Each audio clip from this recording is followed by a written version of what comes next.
stories, man. Ian falling off the stage, us sitting with Tucker Carlson. It really was something truly incredible. And that's why it hurts that we're not going to be there. So I've been informed that comments I had made on the Bryan, Callen, and Brendan Schaub podcast were hurtful to some people at Turning Point USA, and for that, I would not be invited back. The comments in question were pertaining to the conspiracy theory that the highest levels of Turning Point, the executives, had intentionally murdered Charlie Kirk, and that they were celebrating and they wanted to take over. This is the conspiracy theory. I do not believe that's true.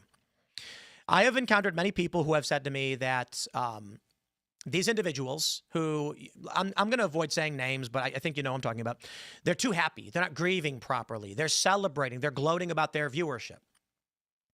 And in response to this, as someone, as I consider these individuals to be friends, I had responded, and you guys can watch the podcast for yourself. Maybe, maybe I could have spoken better. I don't know. But the gist of my idea is, I believe it is absurd to assume or to imply that individuals at Turning Point murdered their best friend or husband, whatever the implication may be, because Charlie was the man who built this thing up and made it all. And many people had great jobs, great salaries. Some even made lots of money. Why would they kill their own friend over this? I think that's silly. And the reality is, behind the scenes, there are many people who fear Turning Point USA cannot survive without Charlie Kirk. It's not a secret. People inside the organization know this. Prominent personalities know this. And I will say, nobody really wants to say it.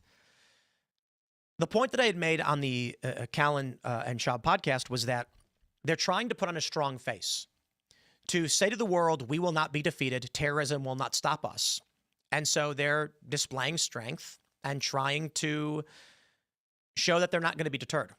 From this, there have been individuals who have then inferred or used it to say, aren't they acting weird? Shouldn't they be grieving? And then implying that potentially they're involved in some way. And so I think it's fair to say, I'm not involved with Turning Point. They're friends. But the truth is they are grieving. They do have fears. They do have worries, but they're showing strength for you. I was told that this was offensive, I guess. And it goes against the vision of what they're trying to portray. And for that, there was no intention to invite me back following my statements in this regard. Well, okay. Guys, no, I'm not going to get mad at anybody for not doing me a favor. It's not my party. I'm not an organizer. I'm not a donor. In fact, it was expensive for them to bring my show out there. I think the reality of this is maybe we don't see eye to eye and they don't like that I said that. And that's fair. Nobody has to just accept things that I say and be nice to me. I do think that a core element of this is, though, Charlie may not have liked everything about me. I don't know, but he was a good guy and he knew how to lead. I think ultimately, whatever Charlie thought of me, he saw value in the audience that watches my show. And I think it has to do with we are principally disaffected liberal types, creatives, former liberals that have found more in common with the conservative movement. And thus, we bring a message, much like libertarians, to the conservative side. We bring a certain percentage that will help the conservative side win. And I want them to. I agree they should. I wish we had more political competition. But that seems to be not the vision, at least right now. Or perhaps it's just they don't operate in the same capacity that Charlie did, willing to be more amicable to other individuals. If they don't like what I have to say, then again, I am owed nothing.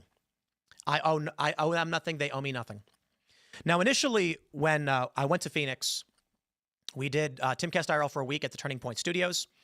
I joined the Charlie Kirk Show, and we even fused Timcast IRL with Thought Crime, which was Charlie's nightly show with Jack Posobiec.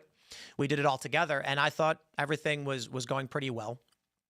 And I had asked the team there if the plan, was going to stay the same. They said, yes, the plan will stay the same. And I said, okay, sounds good. They did express to me, it's hard to do Timcast IRL. It's expensive. It's rough. And I agreed. I didn't want to imply that they were hurting or didn't have money or couldn't afford it or whatever the issue might be. I don't know. But it's expensive to bring out our whole production crew and set up a podcast on stage and hire a company to set up all the cameras.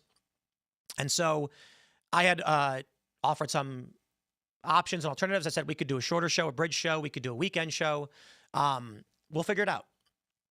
But I was told last week that basically the hammer dropped that,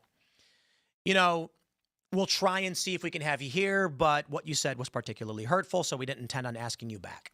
And I'm still in communication with these guys, and, there's no circumstance where we're screaming at each other or anything like this. However, we got a message the other day saying that, look, it's just that we're full at this point, and, we'll talk to the team to see what we can figure out. And I talked with my team. I talked with some people at Turning Point, and I said, guys, we're a month out from this. This is not something where we can just now at the last minute decide you've booked up, you're full. You didn't want to have me there. That's okay. Then I won't be there. You know what I mean? Damn, Beanie Man got banned from the Charlie Kirk event because of Brendan Schaub and Bryan Callen. The Bappa curse strikes again. Now, if I was Tim Pool, I would immediately call out Turning Point USA and be like, how are you going to ban me for comments I made on the Fighter and the Kid podcast when nobody watches that podcast? I don't even believe you guys have even watched it. That's what Tim gets for going on that podcast. Ugh, what, thought he was doing Rogan a favor, did he? Ugh, and then he had Callen on his podcast. So disgusting. I mean, look, I think it's messed up that they banned Tim Pool from it. He did get into that typical conspiracy talk. Like, when it comes to that whole Charlie Kirk thing, I just tend to believe what I see. But now everything I hear from other people talking about it, they're like, it's Israel, or it's the CIA, or it's like, it wasn't just some whack job dude. But no, TPUSA and Kyle Kalinski's tweeting out pictures of Charlie Kirk's widow and stuff. And I'm just like, damn, there was a grand conspiracy to get rid of Charlie Kirk. I doubt it. I highly doubt it. But whatever, man. That's just hilarious that the Schaub curse strikes again. I'm telling Callen, you got to get away from Schaub. He is cursing you. Your career will never be fixed if you stay with Schaub. And now they've taken Tim Pool down a notch.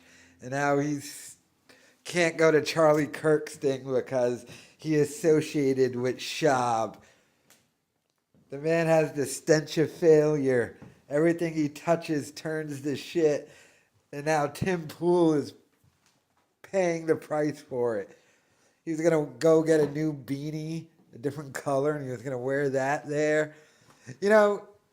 Tim Pool is bald, right? That's why he wears the beanie all the time. This man makes unlimited amounts of money. Why doesn't he just go get, like, that hair transplant thing that Tyga got or something, if he's just going to continue to wear the beanie nonstop because he's ashamed of the bald head? It's weird, but let me know your thoughts in the comments.